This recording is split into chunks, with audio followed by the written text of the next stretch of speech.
Les États-Unis d'Amérique et l'Iran sont passés à des négociations au plus haut niveau, qui ont même été bénies par le dirigeant iranien Majtaba Khamenei. L'Iran a accepté de mettre fin à la guerre, mais les conditions de la trêve seront strictes. Trump veut participer à la gestion de l'Iran d'après-guerre. À Washington, ils ont annoncé avec qui ils veulent en discuter à Téhéran. Le détroit d'Ormuz reste en fait fermé et l'Iran continue d'attaquer Israël et les pays du Golfe Persique. Le Qatar a déclaré une catastrophe sur les gisements de gaz et Israël étend la guerre au Liban.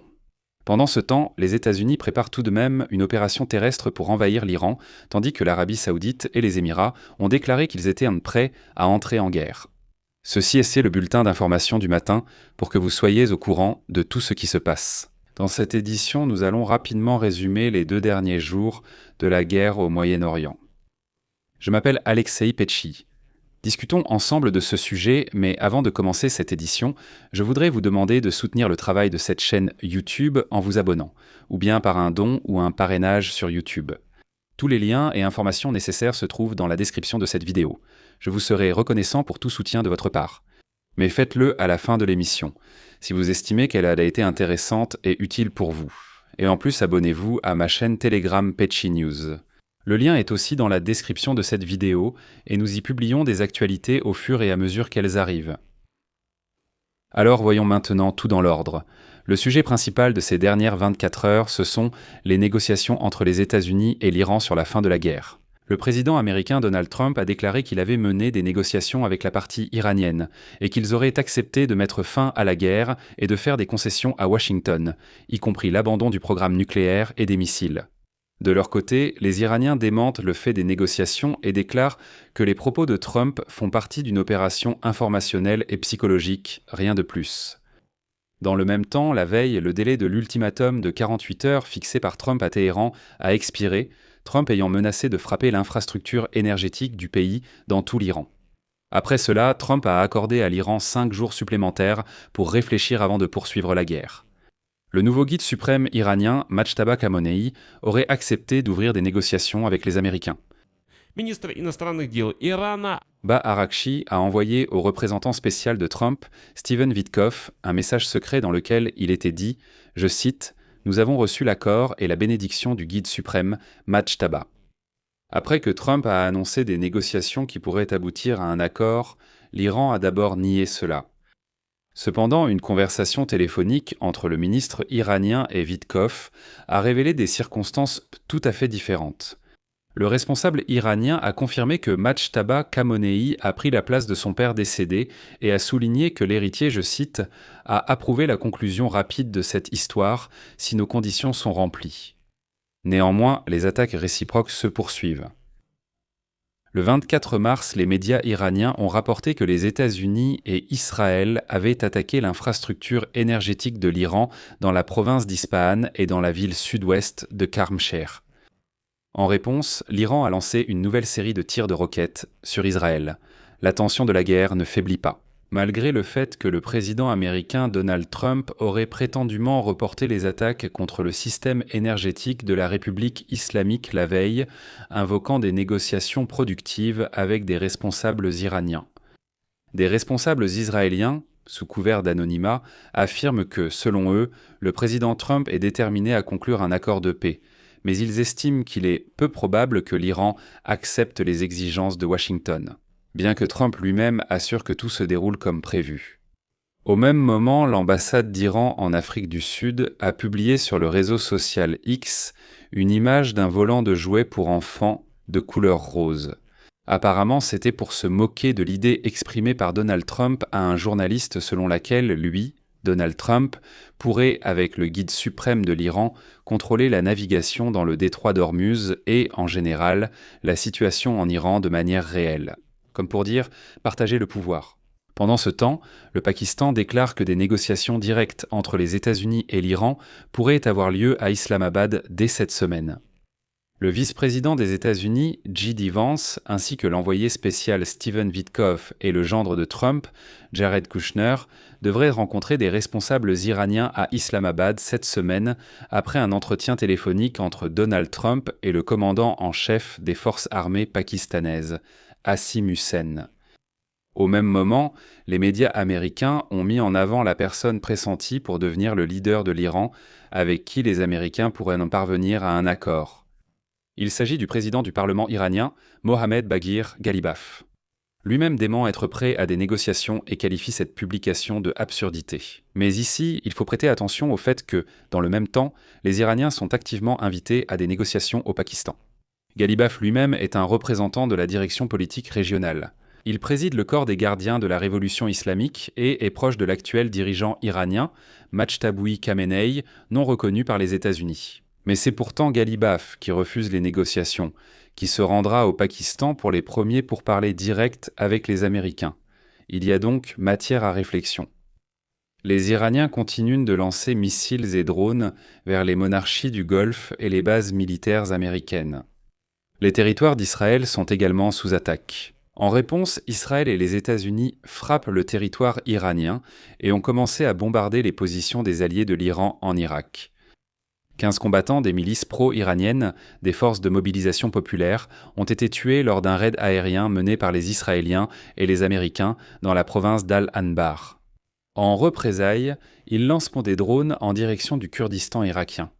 Bref, un nouveau front de cette guerre se prépare en Irak, quand elle entre dans la phase de guerre avec les forces supplétives de l'Iran. En ce qui concerne le détroit d'Ormuz, l'artère pétrolière la plus importante, il reste pratiquement bloqué. Certains navires ont commencé à le traverser régulièrement, selon des accords avec l'Iran. Téhéran a commencé à percevoir des frais pour le passage des navires. Il gagne tout simplement beaucoup d'argent grâce à cela, et il est peu probable qu'il veuille maintenant renoncer à une telle source de revenus. Les États-Unis ne peuvent pas encore débloquer complètement le détroit. Les pétroliers iraniens continuent eux-mêmes de prendre la mer, et ils continuent d'exporter tranquillement leur pétrole vers l'Asie, en plus petit volume, mais quand même. Les Américains agissent ainsi, comme s'ils ne voyaient en rien, que l'Iran continue de vendre du pétrole. En même temps, l'Inde et la Chine ont tout de même trouvé un accord avec Téhéran. Hier, c'est un premier navire chinois qui est arrivé. Il est passé tranquillement par le détroit d'Ormuz, ce qui montre qu'en principe, l'Iran met en œuvre son idée. Laisser passer par le détroit uniquement les navires et les pétroliers venant de pays amis, et ceux qui ne sont pas amis, qu'ils paient simplement une taxe et traversent le détroit. C'est pourquoi il est très difficile d'imaginer que l'Iran abandonnera facilement cette idée, gagner de l'argent à partir de rien. Les informations contradictoires continuent d'arriver concernant l'invasion terrestre des États-Unis en Iran. Les médias écrivent que les Marines américains y sont déployés. Washington et Donald Trump nient tout plan d'invasion de l'Iran. Les Iraniens affirment être prêts à combattre au sol. À l'heure actuelle, on sait qu'environ 7500 Marines arriveront dans la région dans les prochains jours à bord de plusieurs navires. Parmi les 3 groupes de débarquement américains, le groupe USS Tripoli a été transféré de la région Asie-Pacifique, tandis que le personnel affecté aux 3 navires du groupe d'escorte du navire de débarquement USS Boxer. Basé en Californie, il a été rappelé de congé de manière anticipée pour être envoyé au Moyen-Orient.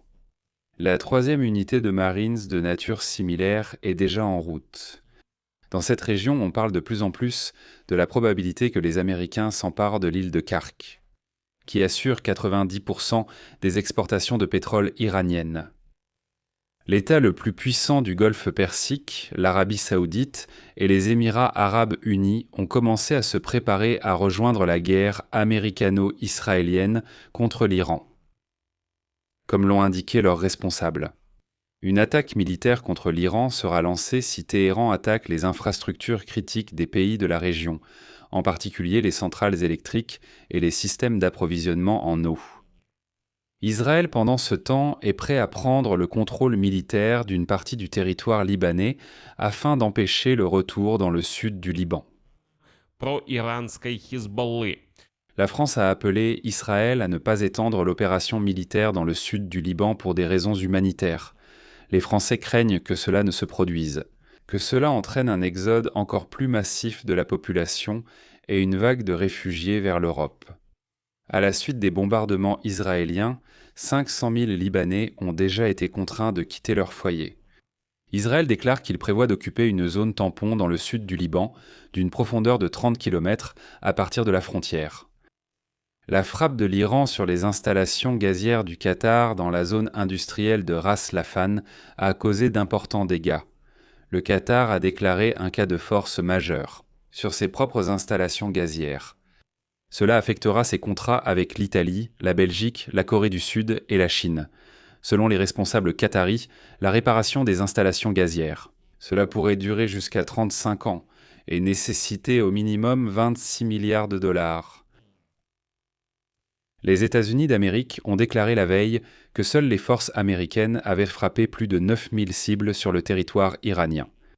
Selon les données du Croissant Rouge iranien, ou comme on l'appelle chez nous, la Croix-Rouge, les bombardements israélo-américains ont entraîné la destruction ou l'endommagement de 82 000 bâtiments à usage civil sur le territoire iranien, dont 62 000 maisons, 281 établissements médicaux, 498 écoles et 17 centres de services d'urgence.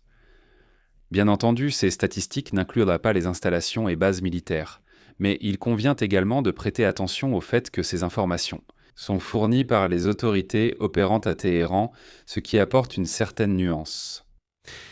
Тем временем Ливан. Après la décision de l'ambassadeur d'Iran dans le pays, les partis chiites pro-iraniens ont condamné la décision du gouvernement, tandis qu'Israël l'a saluée. Sur les réseaux sociaux, il n'y a pas d'unanimité parmi les Libanais à ce sujet, ce qui souligne d'ailleurs que le Hezbollah est tout de même soutenu. Mais les autorités libanaises se retrouvent maintenant dans une position très peu enviable, car Israël ne croit plus que les autorités à Beyrouth puissent d'une manière ou d'une autre maîtriser les forces du Hezbollah. Les Philippines ont déclaré l'état d'urgence énergétique en raison de la fermeture du détroit d'Ormuz et du manque d'approvisionnement en pétrole et en gaz. Au Bangladesh, les prix du carburant d'aviation ont augmenté de près de 80%. Le Japon a entamé des négociations avec l'Iran pour que ce dernier permette aux pétroliers à destination du Japon de traverser le détroit d'Ormuz.